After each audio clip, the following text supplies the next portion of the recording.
अभी हमने अपने पिछले एपिसोड में या भाग में शब्दों तक अध्ययन किया था। और उसी के क्रम में आगे हम वाक्यों के विषय में अध्ययन करेंगे। वाक्य शब्दों का एक व्यवस्थित क्रम होता है जो एक निश्चित रूप से हमें किसी शब्द ज्ञान या अर्थ ज्ञान का भाव हमारे अंदर बोध कराता है। तो इस प्रकार हम कह सकते हैं कि शब्दों का व्यवस्थित क्रम हमारे लिए एक वाक्य का रूप होता है।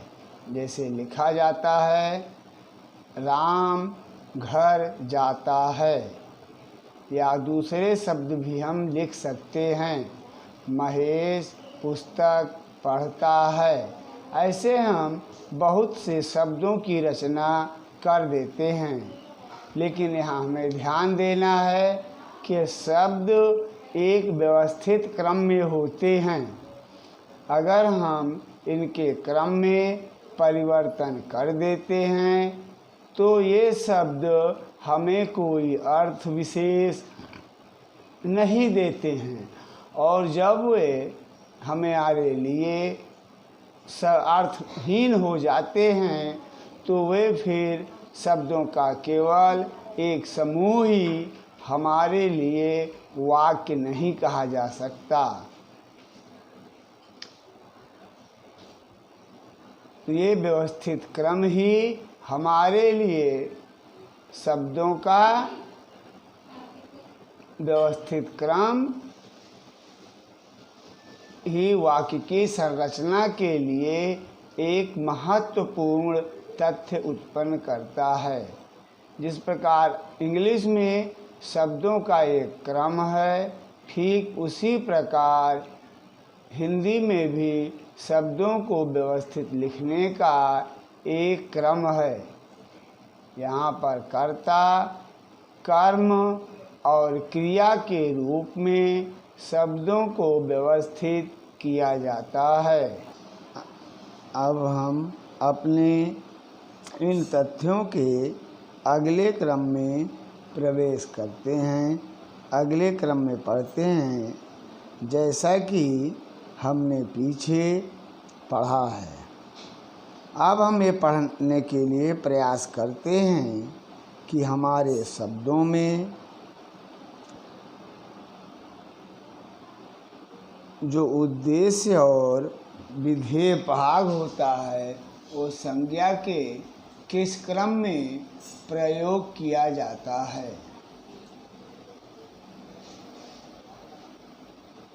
किस क्रम में प्रयोग किया जाता है, उस प्रयोग किए जाने वाले क्रम में हम वाक्य के भेद भागों को समझना चाहते हैं।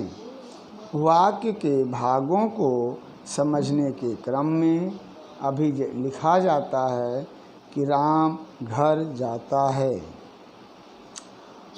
महेश पुस्तक पढ़ता है। इस प्रकार हमने दो वाक्यों को लिखा है, और अगर हम चाहते हैं तो अनेक वाक्यों की रचना इसी क्रम में कर सकते हैं। और इस वाक्य रचना के क्रम में हम लिखते हैं, जैसे महेश पुस्तक पढ़ता है, और भी हम बहुत से शब्द लिख सकते हैं। लड़के स्कूल जाते हैं, गायें घास खाती हैं। तो इस प्रकार हम लिख सकते हैं, मेरा भाई दूध पीता है। इस प्रकार अनेकों वाक्य हम लिख सकते हैं। और इन लिखने के क्रम में जब हम देखते हैं कि जैसे यहाँ घर जाता है, और जाने के क्रम में यह पूरा वाक्य राम को स्पष्ट करता है।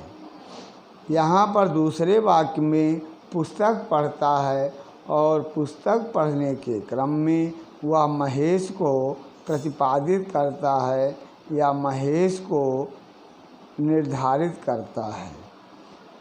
तो अब हम अपने इन शब्दों में उद्देश्य और विधेय के बारे में अध्ययन करते हैं।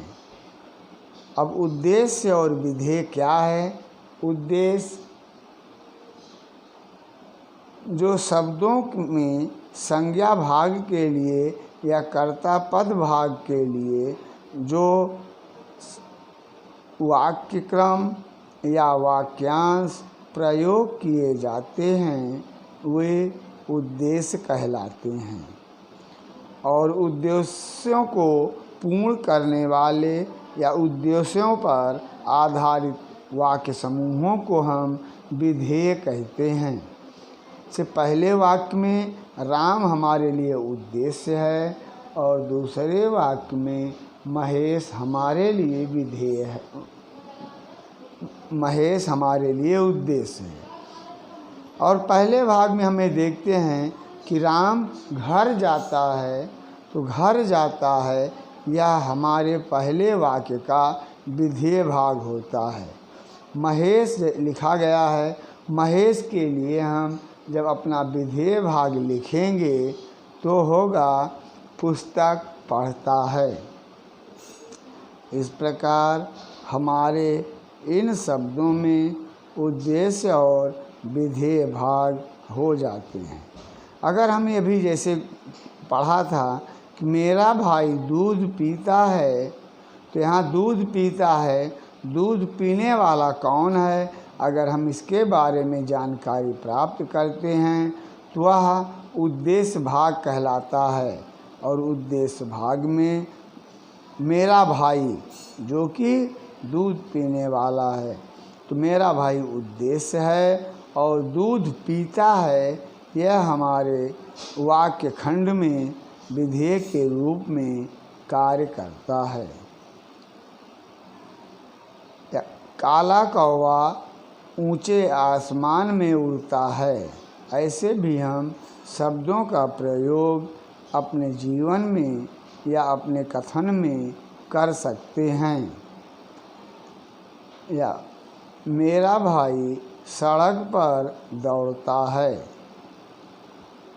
इन सभी शब्दों में सड़क पर दौड़ता है और ये पूरा भाग भाई की ओर या जो मेरा भाई है उसकी तरफ इंगित करता है। तो हम इसे यह कहते हैं कि मेरा भाई उद्देश्य भाग होगा और सड़क पर दौड़ता है ये उसका विधेय भाग होगा। तो मित्रों, मेरे प्यारे बच्चों, अब हमें यहाँ पर यही देखना है कि जो शब्दों में उद्देश्य और विधेय भाग होते हैं वह किस क्रम में प्रयोग किए जाते हैं। तो उद्देश्य हमेशा वाक्यों में पहले लिखा जाता है और विधेय भाग बाद में प्रयोग किया जाता है। चलिए अब हम पढ़ते हैं कि इन सब वाक्यों में प्रयोग किए जाने वाले ये जो हमारे शब्द हैं ये कितने प्रकार से होते हैं या इन्हें कितने खंडों में बांटा जाता है। तो अभी हमने लिखा है नंबर 1 विकारी शब्द। विकारी शब्द क्या होते हैं? इनको हम इस प्रकार लिख सकते हैं। विकारी शब्द पुरुष, वचन, लिंग, काल के साथ परिवर्तित होते रहते हैं। पुरुष, वचन, लिंग काल के अनुसार बदलते हैं या परिवर्तित होते रहते हैं, अर्थात इनका प्रयोग काल के अनुसार आधारित होता है। जिस काल के अनुसार हम इन्हें वाक्यों को लिखेंगे उसी क्रम में ये हमारे विकारी शब्दों का भी प्रयोग किया जाएगा। विकारी शब्दों में हमारे शब्द होते हैं संज्ञा, दूसरा होता है सर्वनाम, तीसरा होता है विशेषण जिसे हम अंग्रेजी में एडजेक्टिव्स भी कहते हैं, और चौथे क्रम में हम यहाँ पर लिखते हैं क्रिया में अंग्रेजी का verb. Means nouns, pronouns, adjectives and verbs. हम इन अपने 4 शब्द भेदों को विकारी शब्द कहते हैं। ये चारों शब्द भाग काल के अनुसार, यानी काल जिसे हम टेंस कहते हैं, टेंस के अनुसार बदलते रहते हैं। दूसरे खंड में हम लिखते हैं अविकारी शब्द। अविकारी शब्द क्या होता है? अब हम इसके बारे में अध्ययन करते हैं। अविकारी शब्द हम लोगों ने पढ़ा है कि जैसे कुछ शब्दों को में आ लिख करके हम विलोम शब्दों की भी रचना कर लेते हैं। तो ऐसे शब्द जैसे विकारी में अविकारी हुआ तो ये एक विलोमार्थी शब्द भी होता है। उसी प्रकार हम ये भी कह सकते हैं कि जिस प्रकार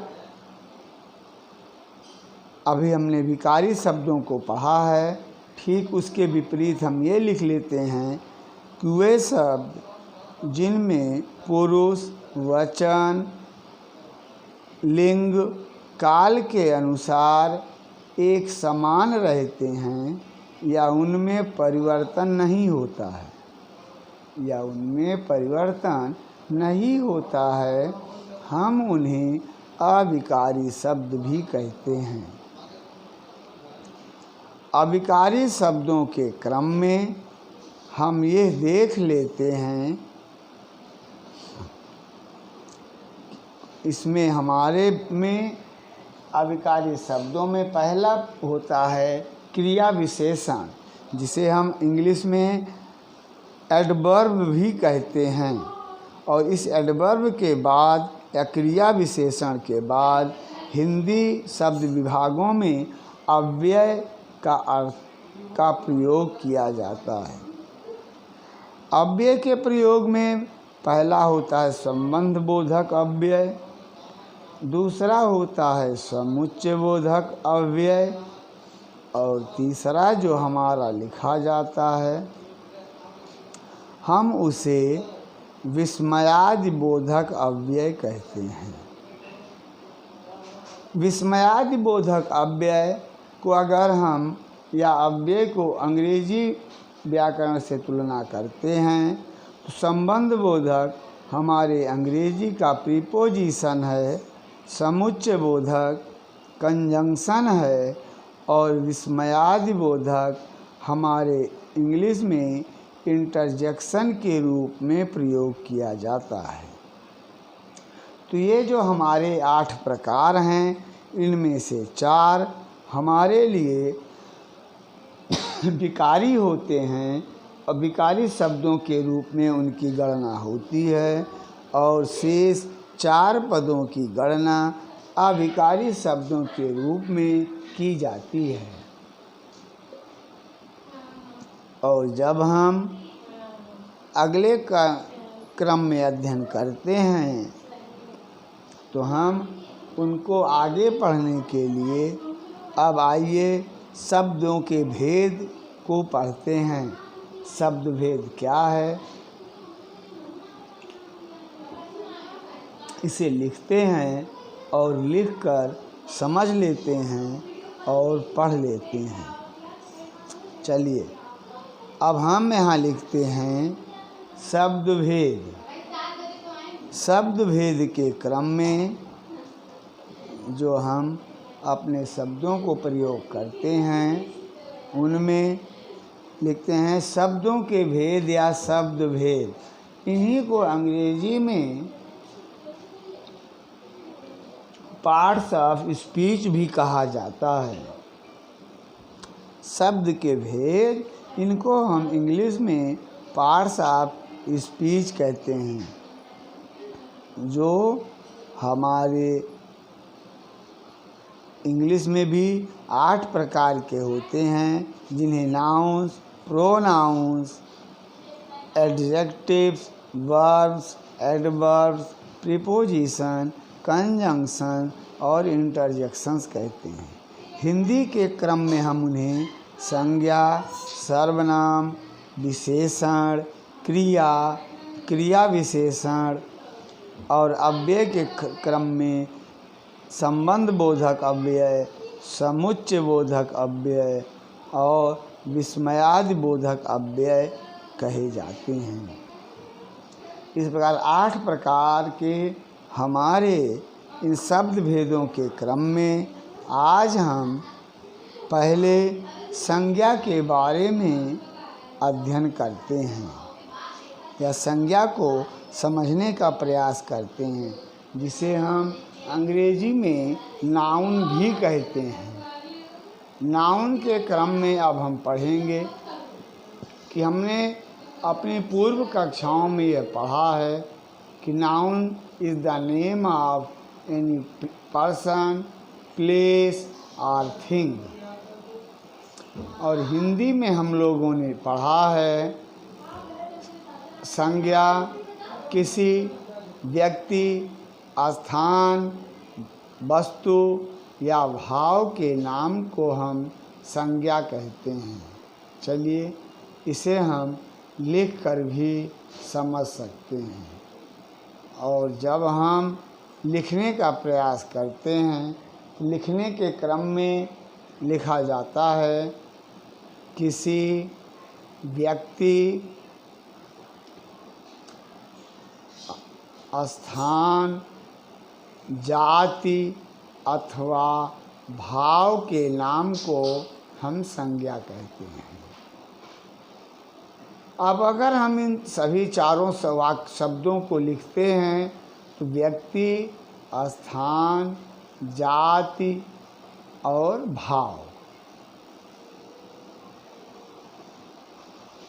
भाव, इनके नामों को हम संज्ञा कहते हैं। आगे हमें आगे लिख भी लेना है कि नाम को हम संज्ञा कहते हैं।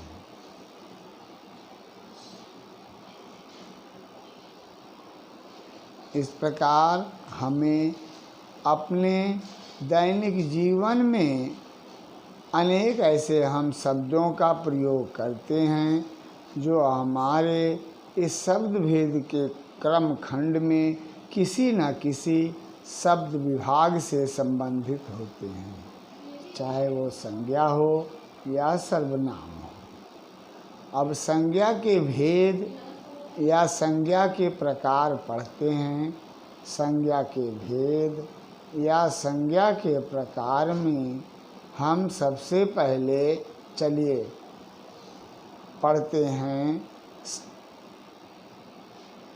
जैसे कि हमारी परिभाषा लिखी गई है व्यक्ति, तो हम पहला लिखते हैं व्यक्तिवाचक संज्ञा।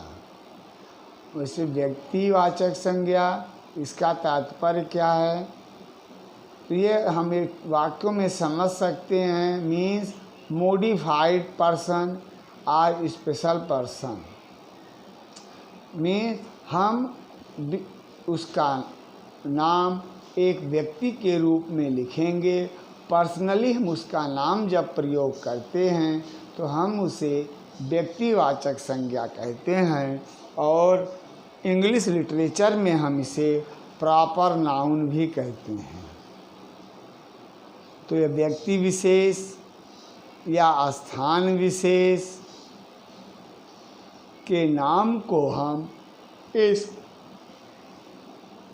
व्यक्तिवाचक संज्ञा के रूप में प्रयोग कर लेते हैं। व्यक्ति विशेष और स्थान विशेष का नाम जब प्रयोग किया जाता है तो हम उसे संज्ञा कहते हैं। हम अपनी पाठ्य पुस्तकों में, उनके अभ्यासों में व्यक्तियों के नाम भी पढ़ते हैं, स्थानों के नाम भी पढ़ते हैं, चाहे वो हिंदी मीडियम हो या इंग्लिश मीडियम हो। कुछ सिटीज़ के नाम भी प्रयोग किए जाते हैं, कुछ प्रॉपर पर्सन्स के नाम भी प्रयोग किए जाते हैं। तो हम इन्हें प्रॉपर नाउन या व्यक्तिवाचक संज्ञा कहते हैं। जैसे तुम सब के अपने अपने नाम हैं और इस प्रकार सभी अपने अपने नामों को व्यक्तिवाचक संज्ञा के रूप में प्रयोग कर सकते हैं। अभी हमने यहाँ 3 लिखा है, अमर, सूरत, नर्मदा। अमर किसी व्यक्ति विशेष का नाम है, सूरत कोई एक विशेष शहर है, नर्मदा एक विशेष नदी है।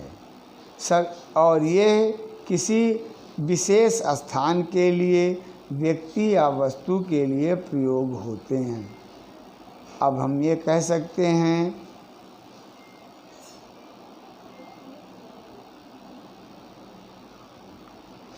कि इस प्रकार प्रयोग किए जाने वाले शब्दों में को हम व्यक्तिवाचक संज्ञा के रूप में जानते हैं।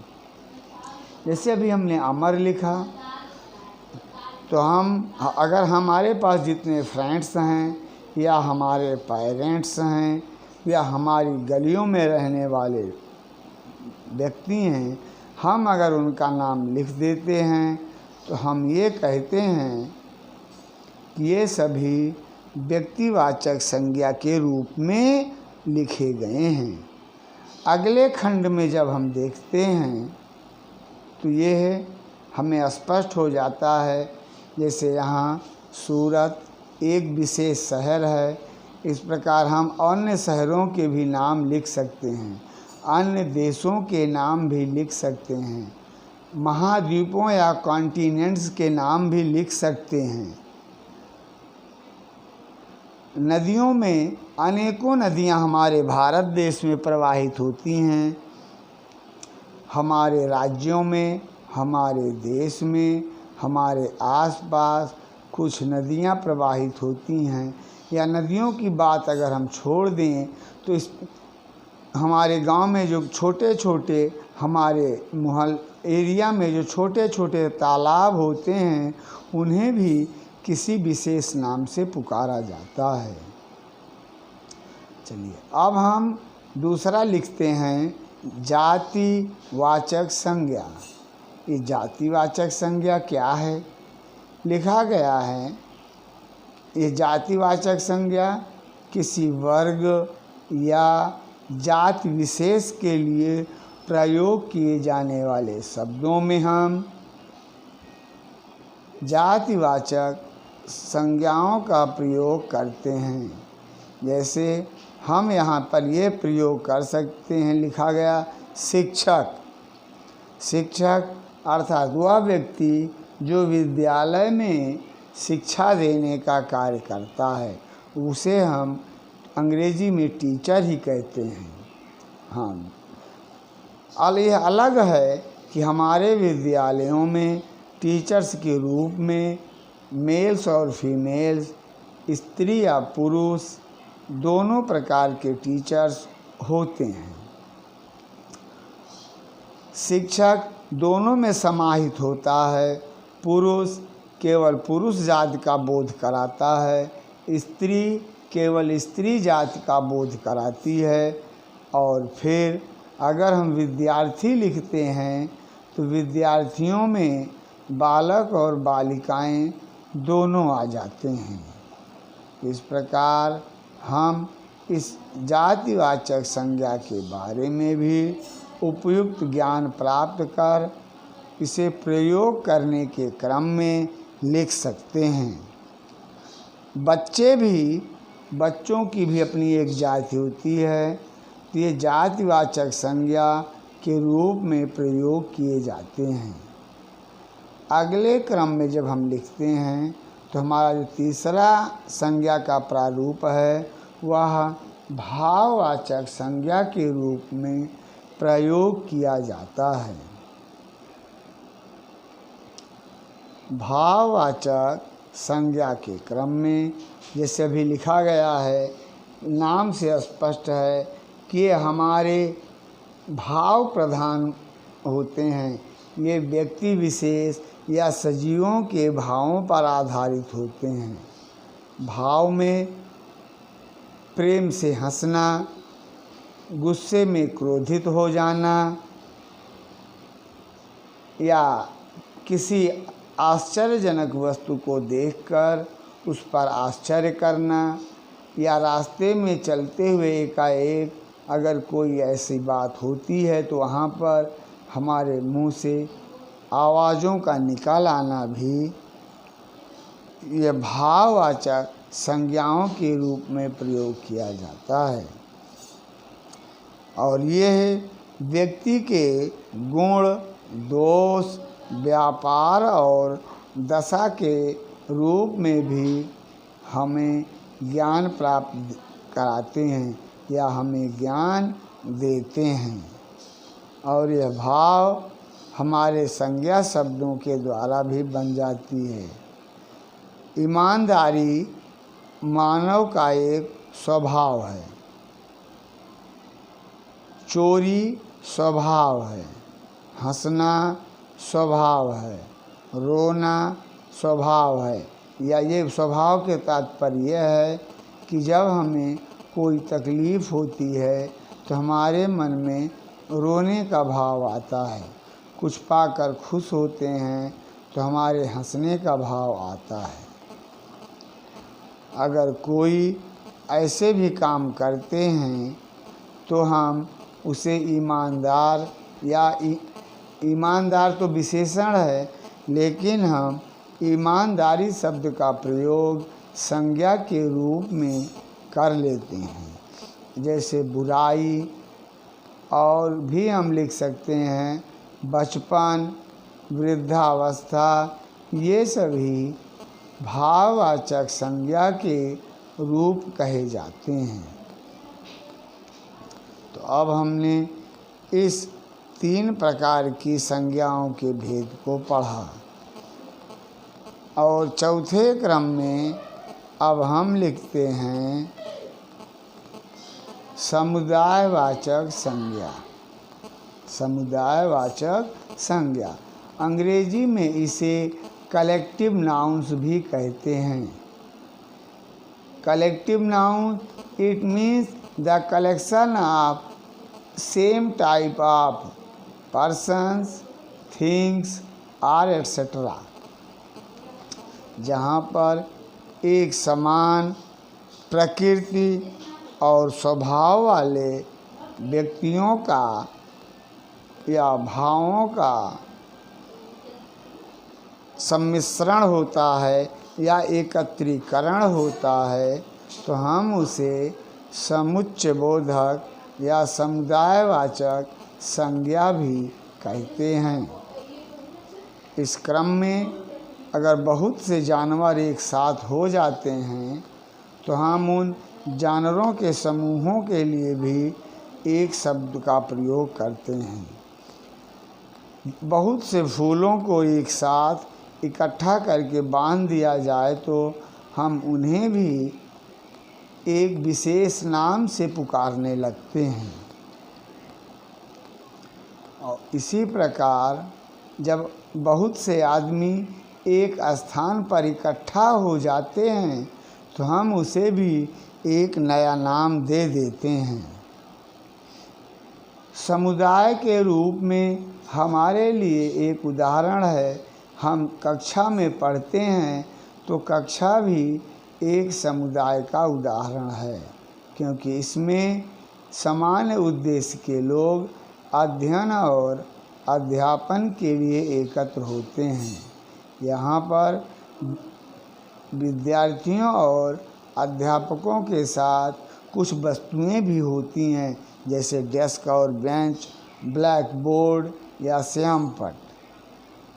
फिर अभी जब कहीं पर मीटिंग होती है या कोई सांस्कृतिक कार्यक्रम होता है या धार्मिक कार्यक्रम होता है मंदिरों में, गिरजाघरों में, मस्जिदों में, गुरुद्वारों में, तो वहाँ एक साथ ही बहुत से लोग इकट्ठा हो जाते हैं। तो हम ऐसे लोगों को सभा का या भीड़ के रूप में निरूपण करते हैं। अब भीड़ ऐसे सामान्य क्रम में भीड़ का तात्पर्य एक ऐसा समूहन या एक ऐसा कलेक्शन होता है जिसका कोई उद्देश्य नहीं होता, जिसका कोई काम नहीं होता, जो केवल अफवाहों पर आधारित होती है। तो केवल अफवाहों पर आधारित होने के कारण हम भीड़ के रूप में उसे प्रयोग कर लेते हैं। हम सांस्कृतिक कार्यक्रम भी सुनने जाते हैं, कथा पूजन सुनने जाते हैं, तो इस प्रकार अनेक कार्यों के लिए प्रयोग किए जाने वाले इन या एकत्र होने वाले लोगों को हम समुदायवाचक संज्ञा के रूप में प्रयोग कर लेते हैं। आगे जो हमारा तथ्य है वह है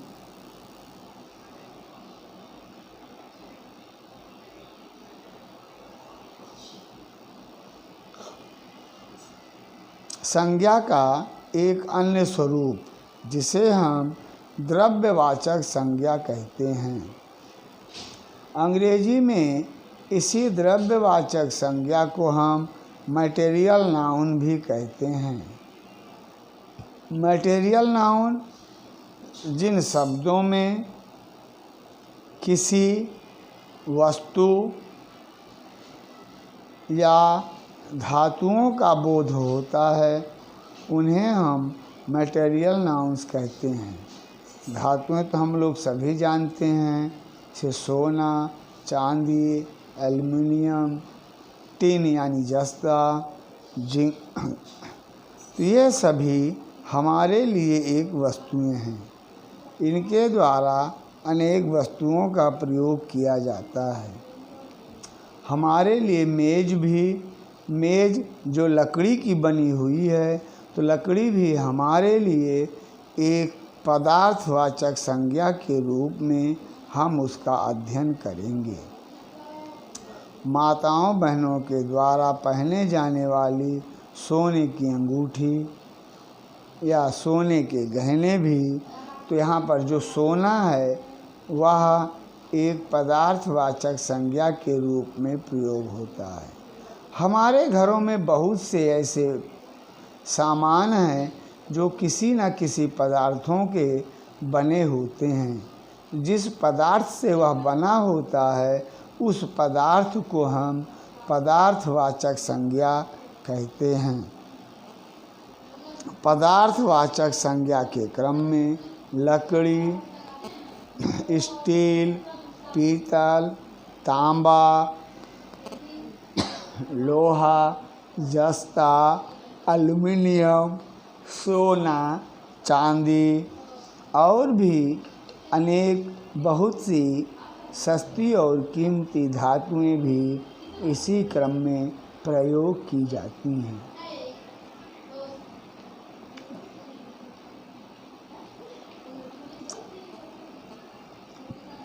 अब हम अपने इन संज्ञा के भावों को पढ़ लेंगे, समझ लेंगे, इनका अध्ययन करेंगे और अगर हमें किसी भी प्रकार से समस्या आती है तो हम एक दूसरे से अपने परिवार में इस पर संज्ञान प्राप्त कर सकते हैं। आगे हमें पढ़ते हैं कि ये जो हमारी संज्ञा के 5 खंड हैं, 5 भाग हैं, वह हमारे लिए बहुत ही उपयोगी हैं। इसके बाद हम अगले खंड में अपने अन्य भाग जैसे सर्वनाम, विशेषण, क्रिया, क्रिया विशेषण, अव्यय के खंडों का भी अध्ययन करेंगे।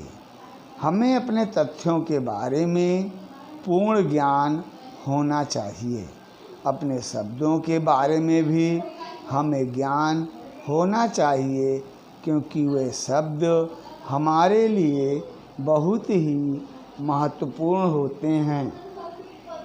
क्योंकि शब्द ही व्यक्ति विशेष की ऐसी क्षमता है जिनके द्वारा वह दूसरे व्यक्तियों को प्रभावित करता है और इस प्रभावी माध्यम में हमारे जो विचार होते हैं, जो वाक्यों के रूप में प्रयोग किए जाते हैं, उनका हमारे जीवन में विशेष महत्व पाया जाता है।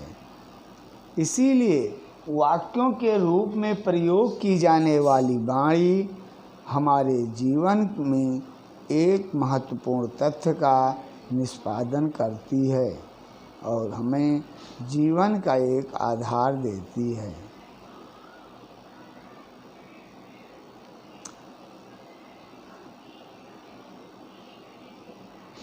सभी बच्चे इसे देखें, पढ़ें, समझें और फिर सब्सक्राइब भी करें, कमेंट भी करें और अपने सगे संबंधियों के लिए शेयर करना भी ना भूलें।